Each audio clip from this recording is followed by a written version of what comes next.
વિદ્યાર્થી ભાઈઓ અને બહેનો, ધોરણ 10 ના સામાજિક વિજ્ઞાનની અંદર આપણે સૌએ આની પહેલાનો જે જળ સંચયન અથવા તો ભારત જળ સંસાધન નું પ્રકરણ પૂરું કર્યું.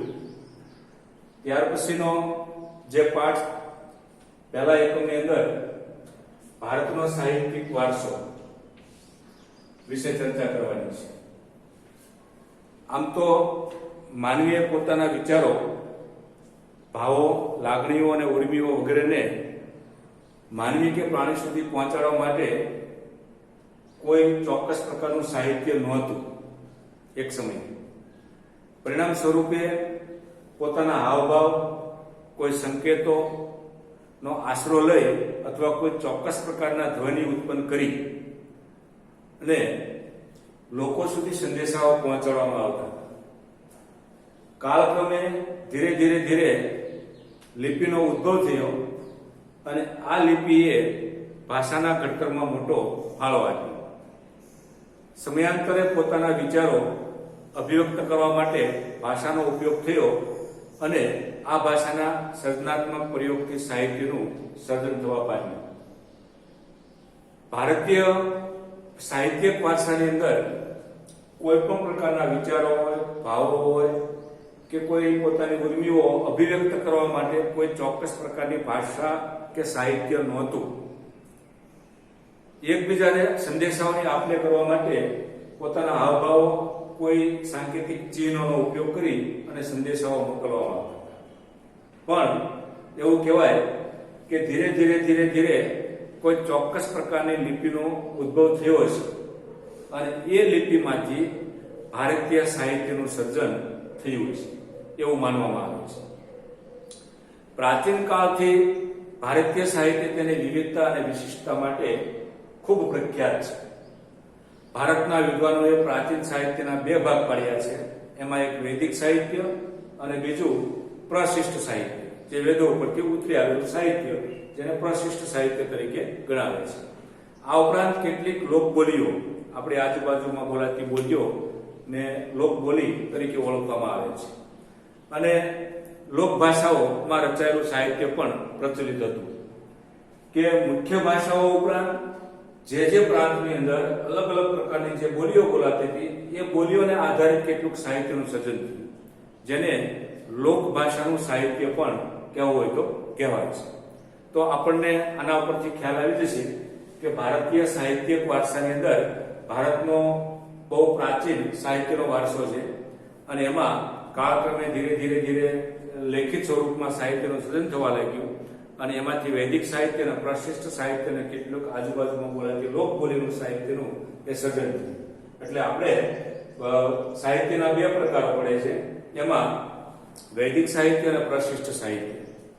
હવે ભાષા અને સાહિત્યની અંદર જોવા જઈએ તો ભારતના ઇતિહાસમાં આપણે એક નજર નાખીએ તો સદીઓથી વિવિધ ભાષાનો ઉદ્ભવ થયેલો જોવા મળે છે. આ ભાષાઓએ એકબીજા પર અસર કરી છે અને પ્રભાવ પાડ્યો, તેથી ભાષાઓના સમૃદ્ધ સાહિત્યમાં પરિવર્તન આવ્યું છે.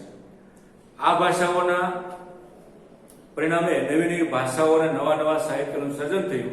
તેનું ઉત્તમ ઉદાહરણ સંસ્કૃત ભાષા છે.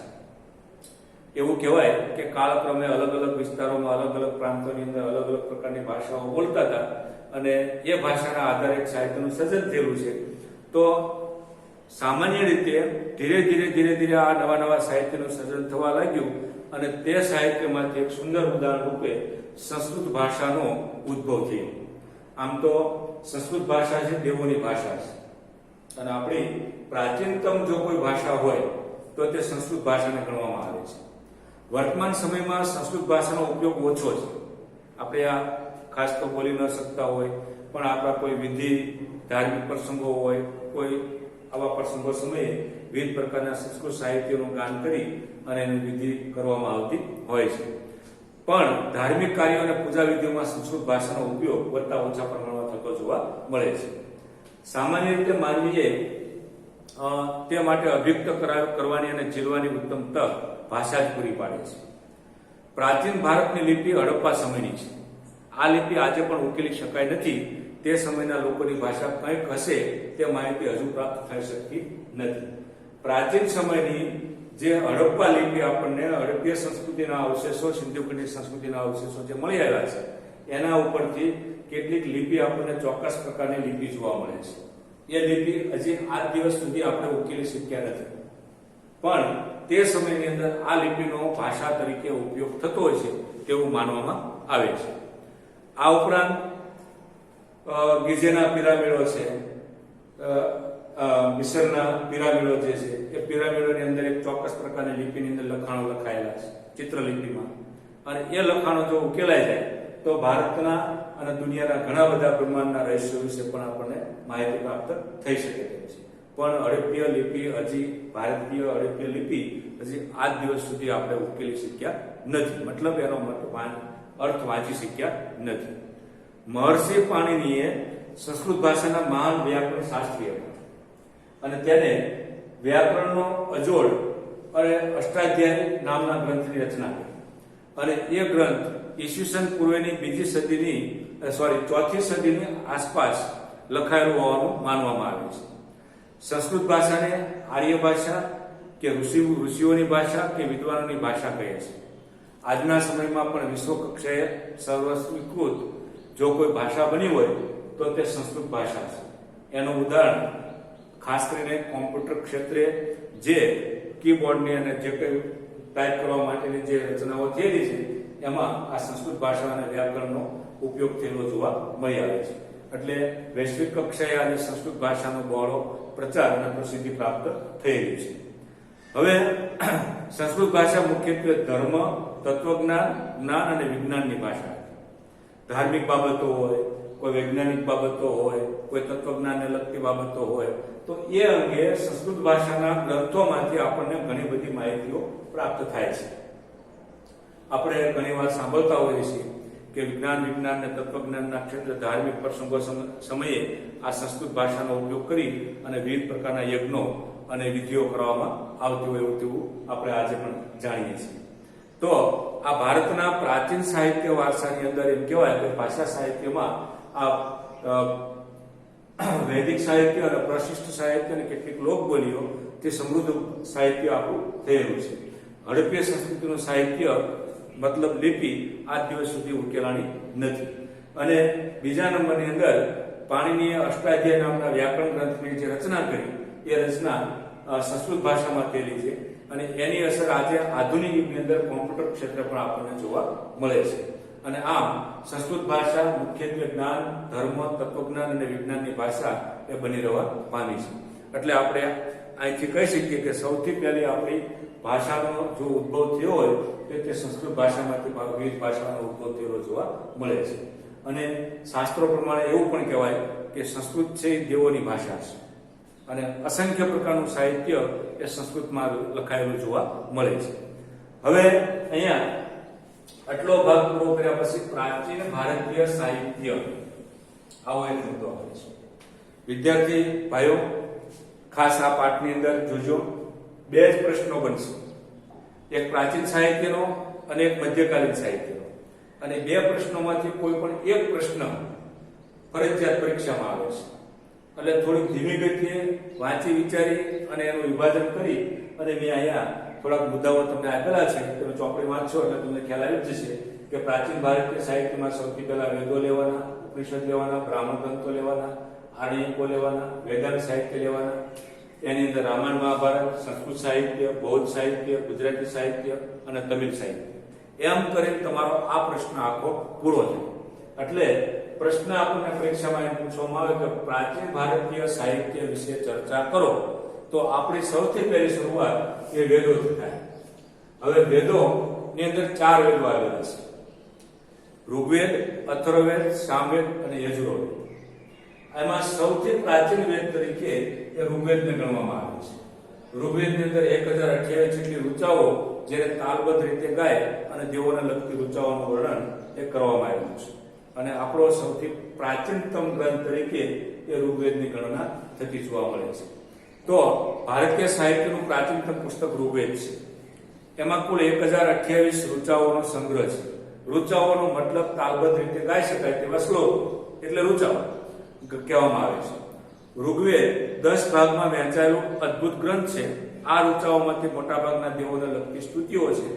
આ સ્તુતિઓ યજ્ઞ પ્રસંગે કરવામાં આવતી તેમાંથી ઉષાને સંબોધન કરતી કેટલીક સ્તુતિઓ ખૂબ જ મનમોહક છે. આ ઉપરાંત આ ગ્રંથ સપ્તસિંધુ પ્રદેશમાં વસતા આર્યોની રાજકીય, સામાજિક અને આર્થિક, ધાર્મિક જેવી બાબતોનું વર્ણન આ ઋગ્વેદની અંદર કરવામાં આવેલું જોવા મળે છે. ટૂંકમાં 1028 જેટલી ઋચાઓ છે. તાલબદ્ધ રીતે કેટલાક શ્લોકો ગાઈ શકાય તેવી ઋચાઓ આપવામાં આવેલી છે. મોટાભાગની ઋચાઓ દેવોને લગતી છે અને 10 ભાગમાં આ ઋગ્વેદ એક ગ્રંથ વહેંચાયેલો છે અને સૌથી પ્રાચીન પુસ્તક તરીકે ઋગ્વેદને ગણવામાં આવે છે. આમ આ ઋગ્વેદનો પહેલો ભાગ પૂરો થાય છે. ત્યાર પછી ઋગ્વેદ પછી બીજા 3 વેદોની રચના કરવામાં આવી અને જેમાં સામવેદ ની અંદર ઋગ્વેદની ઋચાઓનું ગાન કરવામાં આવ્યું છે.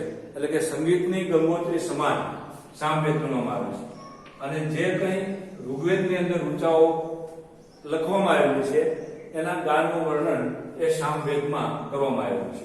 એટલે સામવેદ એ સંગીતની ગંગોત્રી સમાન પણ ગણવામાં આવે છે. આ શ્લોક રાગ અને લય સાથે ગવાય છે માટે તેને સંગીતની ગંગોત્રી કહે છે. યજુર્વેદ. હવે યજુર્વેદની અંદર તમે જોવા જશો તો યજુર્વેદને યજ્ઞનો વેદ કહેવાય છે. યજ્ઞ સમયે કેવા પ્રકારની આહુતિ, મંત્રો, મંત્રજાપ કરવા તે અંગે માટે યજ્ઞનો વેદ તરીકે ઓળખવામાં આવે છે. એ વેદ ગદ્ય અને પદ સ્વરૂપમાં રચાયેલો છે. યજ્ઞ વખતે બોલવામાં આવતા મંત્રો, ક્રિયાઓ અને વિધિઓનું વર્ણન યજુર્વેદમાં કરવામાં આવ્યું છે. કે જ્યારે કોઈ ક્રિયાકર્મ કરવામાં, કર્મકાંડ કરવાના હોય, કોઈ વિધિઓ કરવાની હોય ત્યારે યજુર્વેદની અંદર જે લખાયેલા મંત્રો છે એનું વર્ણન કરવામાં જે આવેલું છે તે યજુર્વેદમાં જોવા મળે છે. અને છેલ્લે અથર્વવેદ આવે છે. હવે ઋગ્વેદ ઉપરથી આ 3 વેદો ઉતરી આવેલા છે. એમાંથી અથર્વવેદ અને અથર્વવેદની અંદર એમ કહેવાય કે અનેક પ્રકારના કર્મકાંડો અને સંસ્કારોનું વર્ણન કરવામાં આવ્યું છે. અને એ કેવા પ્રકારના કર્મકાંડો માટે કેવી પ્રક્રિયા કરવી પડે, કેવા પ્રકારના લોકોનું ઘડતર માટે કેવા સંસ્કારોનું સિંચન કરવું પડે, આવી તમામ બાબતો એ અથર્વવેદની અંદર રજૂ કરવામાં આવી છે. એટલે આપણે ટૂંકમાં સમજી શકીએ કે ઋગ્વેદ એ સૌથી પ્રાચીન ગ્રંથ છે. એની ઉપરથી આ 3 વેદો ઉતરી આવેલા છે. સામવેદને સંગીતની ગંગોત્રી ગણવામાં આવે છે. ઋગ્વેદની ઋચાઓને સામવેદમાં કઈ રીતે ગાયન કરવાનું વર્ણન કરવામાં આવ્યું છે. યજુર્વેદને યજ્ઞનો વેદ કહેવામાં આવે છે. યજ્ઞની અંદર કેવી પ્રકારની ક્રિયાક્રમો કરવા એ અંગેનું વર્ણન કરવામાં આવ્યું છે. અથર્વવેદની અંદર કર્મકાંડ અને સંસ્કારોનું સિંચન કરી અને ઋગ્વેદ ઉપરથી આ 3 વેદોની રચના થયેલી જોવા મળે છે. એમ આ વૈદિક સાહિત્ય આપણું જોવા મળે છે. ત્યાર પછી ઉપનિષદો. હવે ઉપનિષદ એટલે શું? તો સાહિત્યમાં બ્રહ્માંડનો આરંભ, જીવન, મૃત્યુ, ભૌતિક અને આધ્યાત્મિક જગત, જ્ઞાન, પ્રકૃતિ અને બીજા અનેક દાર્શનિક પ્રશ્નોનું વિવેચન કરવામાં આવ્યું છે. બહુધારણી અને સાંદોક શરૂઆતના ઉપનિષદો છે. ઉપનિષદમાં સંવાદોના સ્વરૂપમાં મુક્તકો ઉપનિષદમાં તેની સંખ્યા 108 દર્શાવેલી છે. મુક્તકોની સંખ્યા 108 દર્શાવેલી આવેલી છે. તો ઉપનિષદોની અંદર પૃથ્વીનો આરંભ, એનો અંત, મૃત્યુ, ભૌતિક, આધ્યાત્મિક, જગત, જ્ઞાન, પ્રકૃતિ આ અંગે વિવિધ શ્લોકો દ્વારા આ ઉપનિષદોની અંદર વર્ણન કરવામાં આવ્યું છે. અને ઉપનિષદના માંથી રચાયેલું સાહિત્ય મુક્તકો કહેવાય છે અને એ 108 ભાગની અંદર એ વહેંચાયેલા છે. ત્યાર પછી બ્રાહ્મણ ગ્રંથ આવે છે. હવે બ્રાહ્મણ ગ્રંથોની અંદર એમ કહેવાય કે વેદોના મંત્રોના અર્થ સમજવા માટે તેના પર પદ સ્વરૂપમાં રચાયેલા ટીકાઓના બ્રાહ્મણ ગ્રંથોમાં સમાવેશ થાય છે. એમાં જુદા યજ્ઞો અને તેને લગતી વિધિઓ માટેનું માર્ગદર્શન આપવામાં આવ્યું છે. કોઈ પણ પ્રકારની કર્મકાંડ વિધિઓ સમયે બ્રાહ્મણ ગ્રંથોની રચના કરવામાં આવેલી છે અને આ બ્રાહ્મણ ગ્રંથોની અંદર એમ કહેવાય કે યજ્ઞને લગતી વિધિઓનું વર્ણન કરી અને બ્રાહ્મણ ગ્રંથોની રચના થયેલી જોવા મળે છે. પદ સ્વરૂપમાં રચાયેલું, ટીકાઓના સ્વરૂપમાં રચાયેલું આ સાહિત્ય ગણવામાં આવે છે. ત્યાર પછી આરણ્યક સાહિત્ય. હવે આરણ્યક સાહિત્યનો આરણ્ય એટલે મતલબ જંગલ એવો શબ્દ આપણે વાપરી શકીએ. આ સાહિત્યમાં આર્યો તેમના જીવનના અંતિમ સમયમાં અરણ્યમાં જઈને ગાળતા હતા. એટલે કે જંગલમાં જઈને ગાળતા હતા. કે આર્ય પ્રજા જે હતી એ પોતાની અંતિમ સમય હોય, વૃદ્ધાવસ્થાનો સમય, ત્યારે જંગલોમાં જઈને વિતાવતા હતા. એટલે એને અરણ્ય એવો શબ્દ એની માટે પ્રયોજાતો. વન અથવા અરણ્યમાં આશ્રમ બાંધી સતત ચિંતન કરી અને જે ચિંતન દ્વારા રચાયેલું સાહિત્ય છે તેને આરણ્યકો શબ્દથી પ્રયોજાતો. એટલે આપણે ટૂંકમાં કહી શકીએ કે આર્યો પોતાનું અંતિમ જીવન અરણ્યમાં જઈને ગાળતા, અરણ્યની અંદર જઈ પોતે ચિંતન કરતા અને ચિંતન દ્વારા જે કંઈ રચાયેલું સાહિત્ય છે, જે કંઈ તત્વજ્ઞાન છે તેને આરણ્યક સાહિત્ય તરીકે ગણાવતા હતા.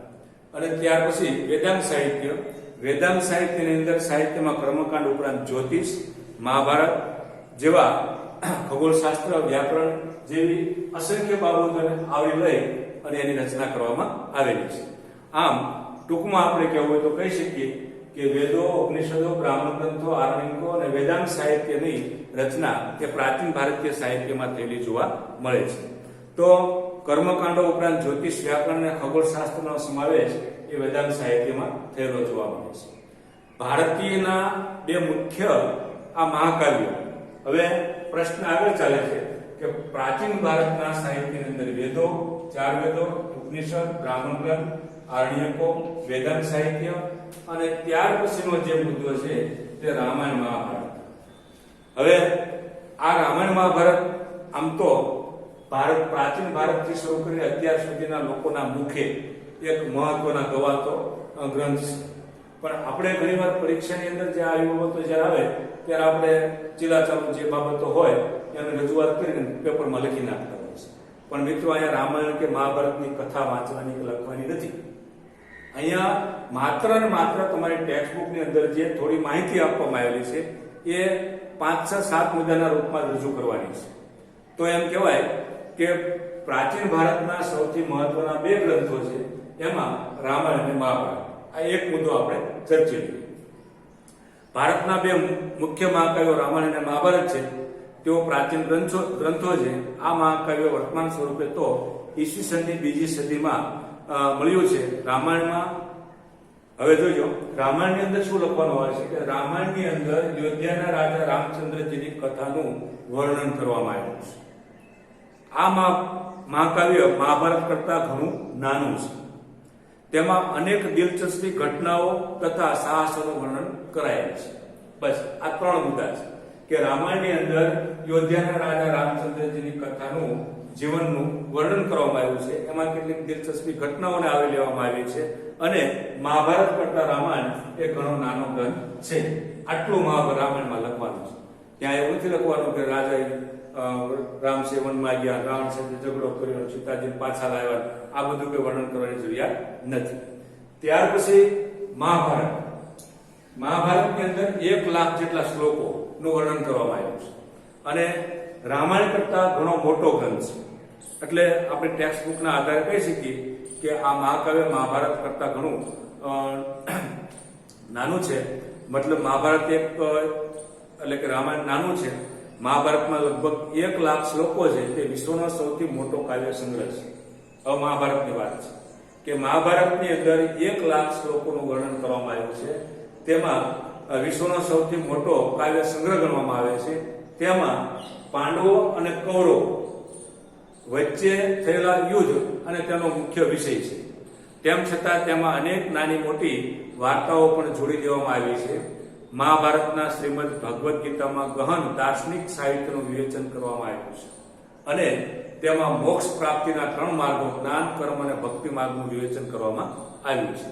હવે આપણે એમ કહી શકીએ કે મહાભારતની અંદર 1 લાખ જેટલા શ્લોકો છે. તેમાં કૌરવ અને પાંડવોની યુદ્ધ કથાનું વર્ણન કરવામાં આવ્યું છે. અને તેમાં કેટલીક નાની મોટી વાર્તાઓને આવરી લેવામાં આવી છે. મહાભારતના મુખ્ય અંગ તરીકે શ્રીમદ ભાગવત ગીતા તરીકે ઓળખવામાં આવે છે. જે શ્રી કૃષ્ણ ભગવાને અર્જુનને આપેલા ઉપદેશનું વર્ણન એ શ્રીમદ ભાગવત ગીતામાં થયેલું જોવા મળે છે. અને એ શ્રીમદ ભાગવત ગીતાની અંદર ગહન દાર્શનિક સાહિત્યનું વિવેચન કરવામાં આવ્યું છે. અને આ રીતે રામાયણ અને મહાભારતની રચના થયેલી જોવા મળે છે. સમગ્ર શ્રીમદ ભાગવત ગીતાની અંદર મોક્ષ પ્રાપ્તિના 3 માર્ગો દર્શાવવામાં આવ્યા છે. એમાં જ્ઞાન, કર્મ અને ભક્તિ માર્ગનું વિવેચન કરી અને લોકોને યોગ્ય ઉપદેશ આપી અને યોગ્ય રસ્તે વાળવા માટે પ્રયત્ન કર્યા છે. આમ આપણે એમ કહી શકીએ કે રામાયણ અને મહાભારત બંને મહાકાવ્યોએ સદીઓ સુધી કરોડો લોકોના વિચારો અને સાહિત્ય સર્જન પર ગહન પ્રભાવ પાડ્યો છે અને ભારતમાં સંસ્કાર સિંચનનું કાર્ય પૂરું પાડ્યું છે. ભારતના પ્રાચીન ગ્રંથોની અંદર રામાયણ અને મહાભારત લોકોના મુખ્યથી વર્ષોથી સંભળાતા આવ્યા છે, ગવાતા આવ્યા છે અને એના સંસ્કારો, એનો જે કંઈ વિચારો છે એ લોકો ઉપર ઊંડી અસર કરી ગયા છે અને એક સારી ભારતના સંસ્કારોના સિંચન ઉપર આ રામાયણ અને મહાભારત એક ટોચનું સ્થાન પ્રાપ્ત કરે છે. આમ સમગ્ર અહીં સુધી આપણે જે આ પાઠ લીધો છે રામાયણ અને મહાભારત, ત્યાર પછી સંસ્કૃત સાહિત્ય આવશે. પણ ટૂંકમાં અત્યાર સુધી કે જે કંઈ આપણે ચડ્યું એની ટૂંકમાં તમને વાત કરી દઉં કે ભાષા સાહિત્યની અંદર કોઈ જ્યારે ભાષા નથી ત્યારે લિપિનો ઉપયોગ થતો હતો. લિપિની શોધ થઈ, એમાંથી સાહિત્યનું સર્જન થયું અને સૌથી પહેલી સંસ્કૃત ભાષાનો ઉદ્ભવ થયો. સંસ્કૃત ભાષાની અંદર વૈદિક સાહિત્યના પ્રશિષ્ટ સાહિત્ય, કેટલીક લોકબોલીનું સાહિત્યનું નિર્માણ થયું. મહર્ષિ પાણિનીએ અષ્ટાધ્યાય નામના વ્યાકરણ ગ્રંથની રચના કરી અને આજે પણ આધુનિક યુગની અંદર કોમ્પ્યુટર ક્ષેત્રે તેનો ઉપયોગ થયેલો જોવા મળે છે. અને ત્યાર પછી પ્રાચીન ભારતના સાહિત્યની અંદર વેદો, એમાં 4 વેદ, ઋગ્વેદ, અથર્વવેદ, યજુર્વેદ અને સામવેદ, આ 4 વેદો જોવા જઈએ તો ઋગ્વેદ ઉપરથી ઉતરી આવેલા 3 વેદોનું વર્ણન થયેલું જોવા મળે છે. અને વૈદિક સાહિત્યની અંદર ઉપનિષદો હોય, બ્રાહ્મણ ગ્રંથો હોય, આરણ્યક હોય અને વેદાંત સાહિત્યનું વિવેચન થયેલું છે. અને એથી નવો એક મુદ્દો આવશે રામાયણ અને મહાભારત. રામાયણ અને મહાભારતની અંદર એ રામાયણ શ્રી મહાભારત કરતા નાનો ગ્રંથ છે. રામાયણની અંદર અયોધ્યાના રાજા રામચંદ્રજી અને એની કથાનું, જીવનનું આગળ વર્ણન કરેલું છે. મહાભારતની અંદર 1 લાખ શ્લોકો આવેલા છે. એમાં કૌરવ પાંડવનું વર્ણન કરવામાં આવ્યું છે. મહાભારતનું મહત્વનું અંગ એ ભગવદ્ ગીતા જ ગણવામાં આવે છે. શ્રીમદ ભગવદ્ ગીતા તરીકે ગણવામાં આવે છે. તેમાં મોક્ષ પ્રાપ્તિના 3 માર્ગનું વિવેચન કરવામાં આવ્યું છે. એમાં જ્ઞાન, કર્મ અને ભક્તિ માર્ગનું વિવેચન કરી અને લોકોના જીવન ઉપર આજે પણ એની પ્રગાઢ અસર થયેલી જોવા મળે છે. આટલું આપણે સમજવાનું છે. ત્યાર પછી ધીમેથી આગળ ચાલીએ અને આપણે બહુ સંસ્કૃત સાહિત્ય છે, બૌદ્ધિક સાહિત્ય છે, ગુજરાતી સાહિત્ય અને તમિલ સાહિત્ય વિશે નાની મોટી ચર્ચા કરશું. આભાર મિત્રો. થોડુંક ચોપડીમાં ધ્યાન દઈશું.